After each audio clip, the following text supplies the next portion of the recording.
welcome back. Thank you. When last we met, the city was just beginning, or you told me the city was just beginning the process of actually formulating this motion to reform the Baseline Mansionization Ordinance. So give us an update. Where exactly are we? All right. Well, the city put out a first draft of the amendments, and it was actually quite good. They held a series of public meetings and collected comment both at the meetings and in follow-up afterwards. There's quite a bit of it. And at this point, they are collating and preparing what will be a second draft, and that will go to the City Planning Commission in May. So a couple of weeks back, I went in with a couple of other people who've been very active on the issue and met with the team at the planning department that's principally responsible for amending the Baseline Mansionization and Baseline Hillside ordinances.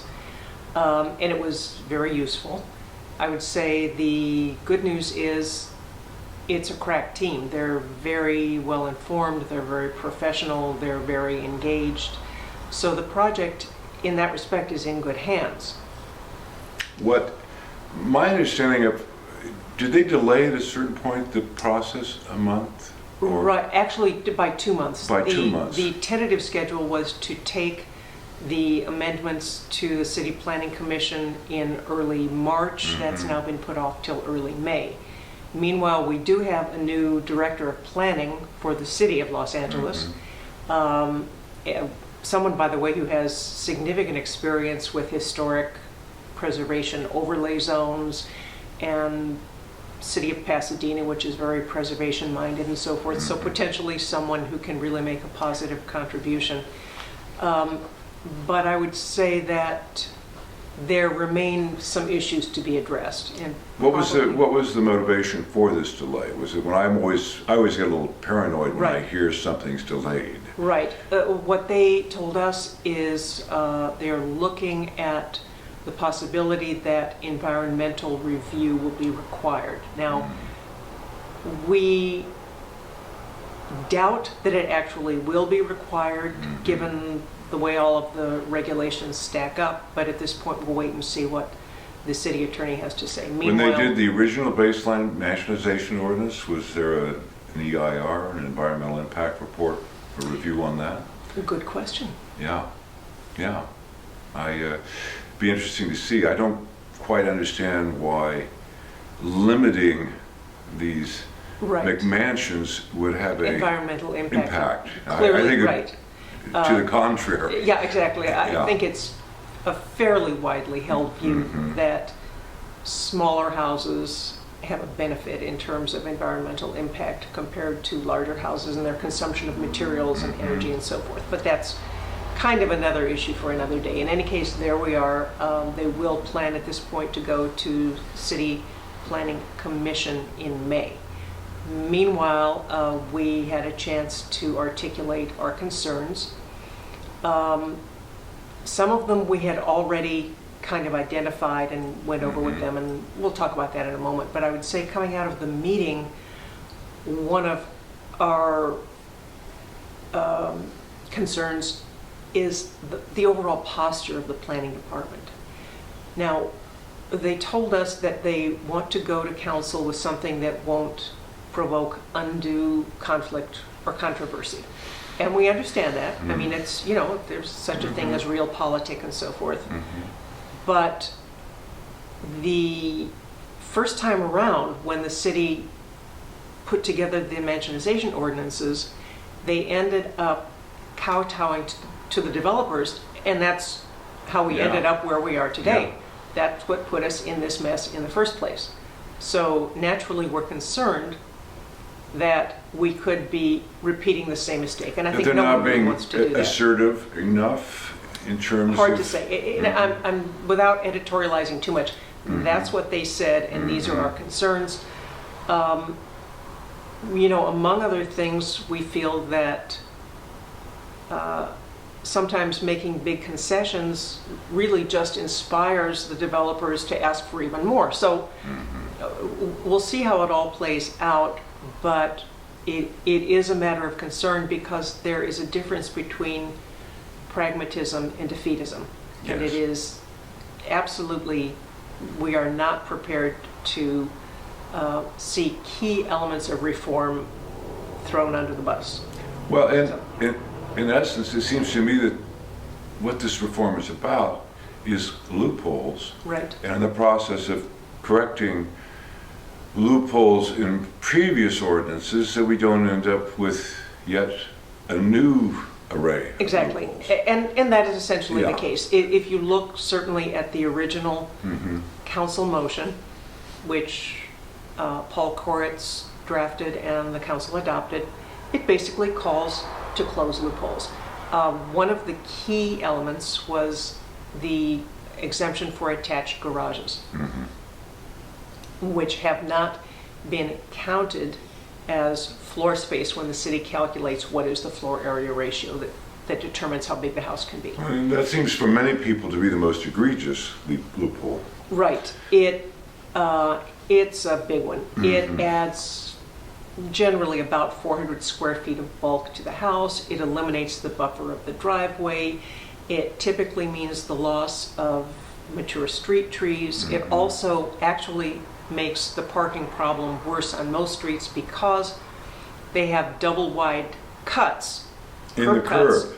and so there's less With maybe parking room than there for a used to car be. or two in front of the Maybe. garage door. So in terms of, Right. unlike most of these older homes where you can have a dozen people over and stack them up in your driveway if you need to. Right, it doesn't happen. Yeah. So they're definitely problematic. Now, in the draft, the city applied the change, that is, they eliminated the exemption for attached garages for properties that were in the flats, not for properties that are in the hillsides, because the topography in the hillsides is a little more complicated. Yeah. And we looked at that and thought, okay, understood, you can't be rigid. But now they're kind of waffling on eliminating the exemption, in other words, counting the square footage of the attached garage space even in the flats.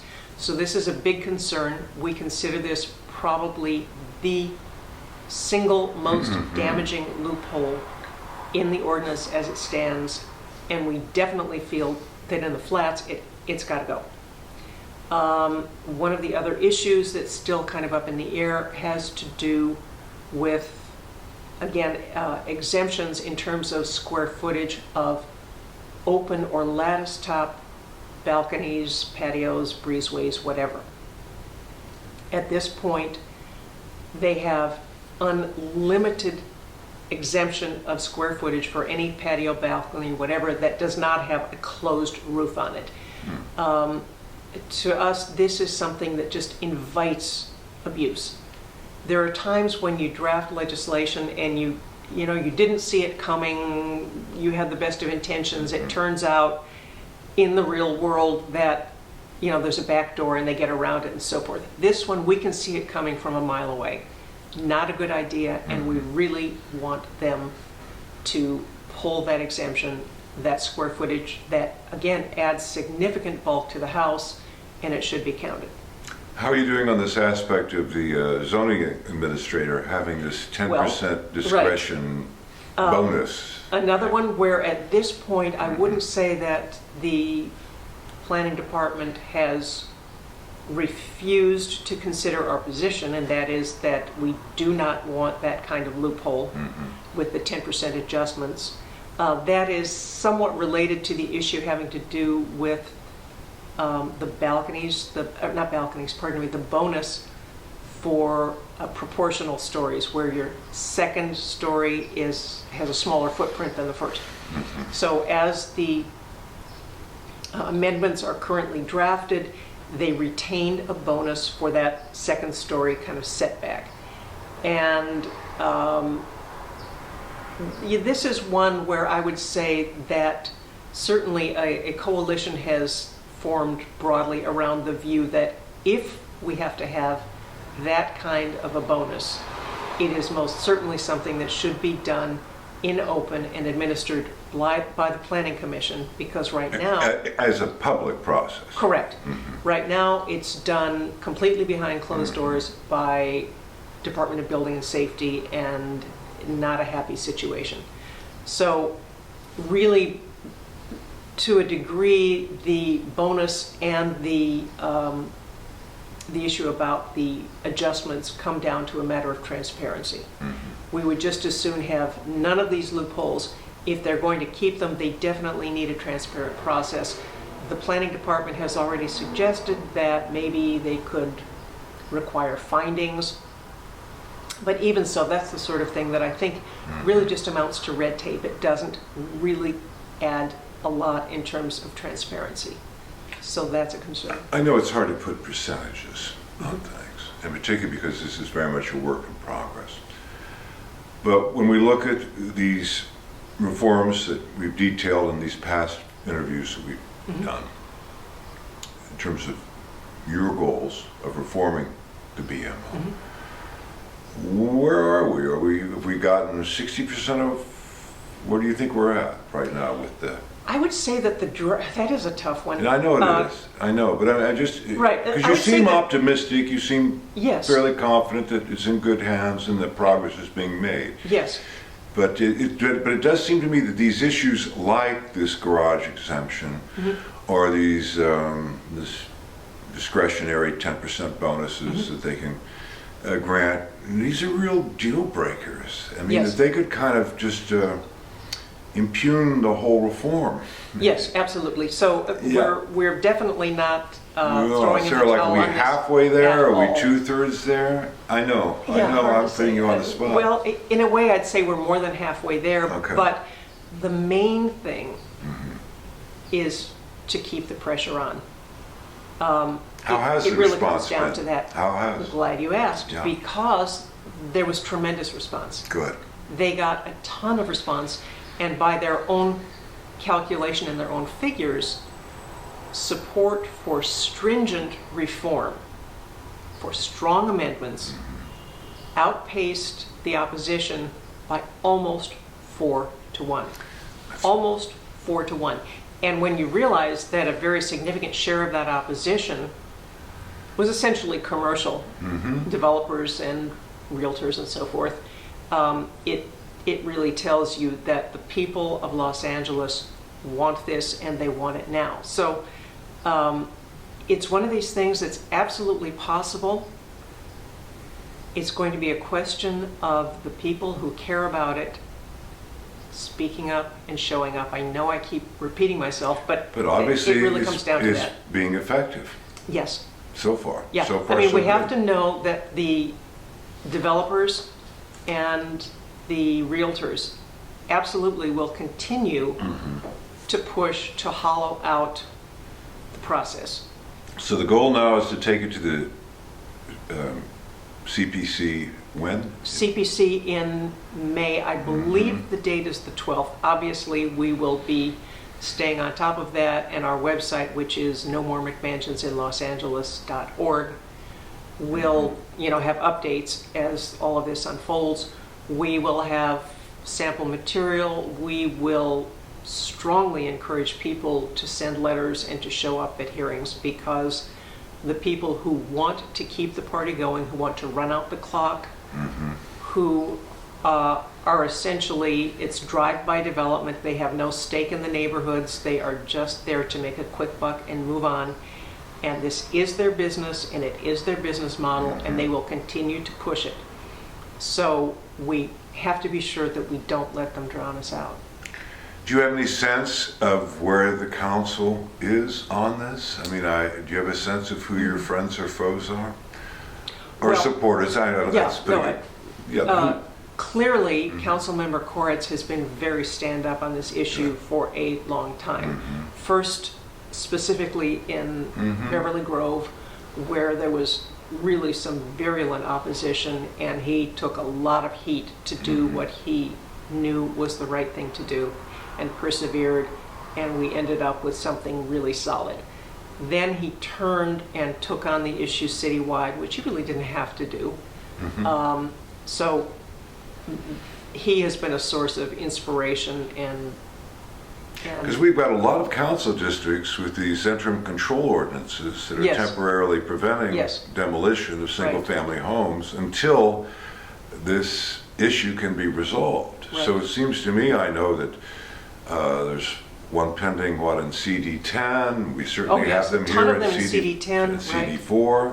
Yep, We have them, CD2. yeah, yeah. So it seems to me that if council members are going to bat to get ICOs to address the complaints and concerns of the residents there, that they're going to be inclined, that they want to get this behind them. They want to Right. get this resolved. Absolutely, and they have to keep hearing from their constituents. Well, that was what I was going to care about ask you. If who should they be writing to? It's not to the members of the planning committee.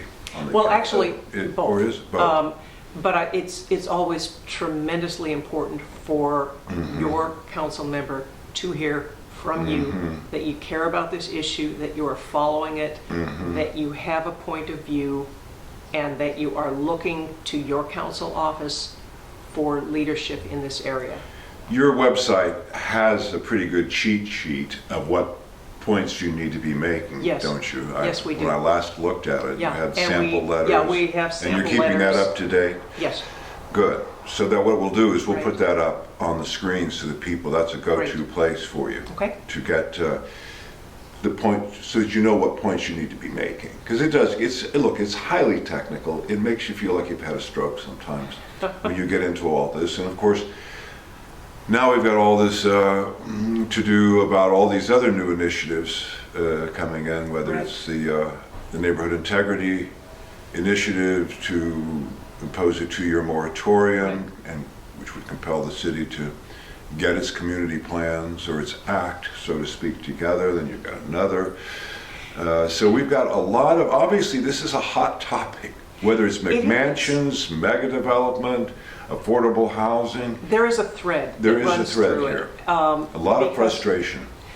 LA has been considered for decades very, very developer friendly, very much run by the developers, and the people who have a genuine stake in their neighborhoods and who are just tired of, having the developers run roughshod over them are speaking up, and they absolutely want to be heard. Hallelujah. And they feel that, Well, I think that's, I think part of what this urge, this anger to get reform from the Baseline Mansionization Ordinance, I think for a lot of times people would kind of try to ignore, or they'd be inconvenienced or puzzled by the mega developments around the perimeter. But then suddenly when the house next door to them was blown out and Right. a giant Kmart-like Yes. structure, hard to ignore. people are going, yeah, it really is. It's literally, they say, well, not in my backyard. Well, when they're building these things in your backyard, yeah. It's one thing when you got to go a couple blocks and then you hit this god-awful stretch of new development and congestion and everything else. But I think it is. I think in many ways the McMansion issues was kind of part of the spark, along with some of this hyper development we've had, particularly in Hollywood. Right. Well, look, you add to that the fact that in a lot of cases, people aren't even asking for reform. They're simply asking for the city to live up to Its and rules, enforce yeah. its own guidelines, its own general plan elements, its own regulations, its own ordinances. This So you're is- encouraged, Vince Bertoni, is that the gentleman who's Yes, the new Vince head of Bertoni. planning? Right. You're encouraged by his Well, appointment? I can only say that it looks like a development that could be positive, and we'll do a little bit of wait and see. Frankly, we'd love to sit down with him and get his take on all of this. So if we can make that happen. So now, explain the procedure. What happens in May at the CPC? In May at the CPC, the planning department will present a draft of amendments to the ordinances.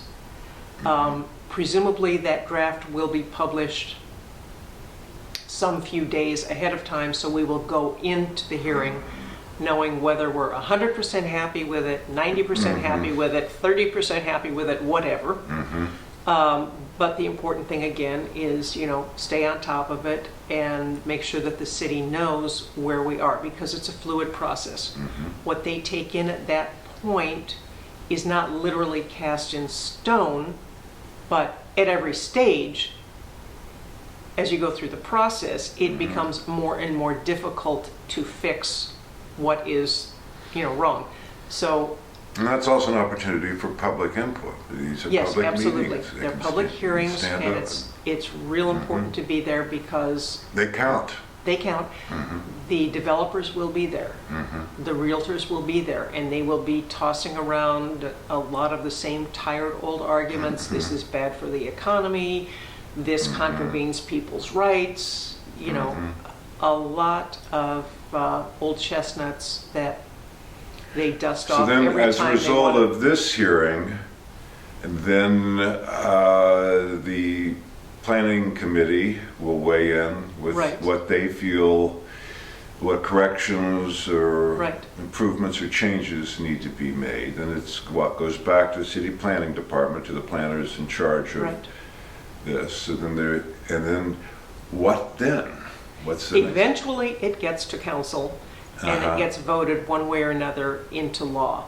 And I am very confident that will happen because, this is far enough along that it's not going to just Good. drop off the edge of the And earth. so The when would question you is- expect to? The question is when and how. How, yeah. Yeah. Yeah. When would I expect? Well, the ICOs will expire in March of next year. Yeah, So 2017. absolutely, positively, without fail, by then. Hopefully, presumably before then, the target had been late summer, but that was before the City Planning Commission hearing got pushed back by 2 months. So I don't know to what extent they can telescope. A lot will depend. And if they somehow, the attorneys decide that it does require an environmental impact report or review, that really bollockses it all up, doesn't it? Well, again, we think it is likely that it will not Good. require that, and we'll see what the city attorney Yeah. has to say about It all seems to this. me, in my experience, they take 16 months, 18 months when I see an Yeah, EIR. Yeah. I'm hoping in this, obviously if you took a weather report in LA, that people are very frustrated, as you said, tired with people, the city, or no one even following the rules, let alone changing the rules. Right. They just don't follow the rules that already exist. That given all this frustration, whether it's McMansions or mega development or pro-density or what have you, that people want some resolve here. That I don't think they're in the mood to wait.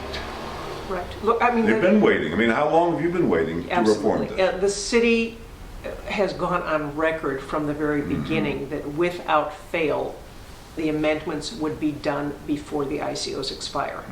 So we have to hold their feet to the fire. We have to hold their feet to the fire, and we have to make sure that they're not just done, but they're done well. All right.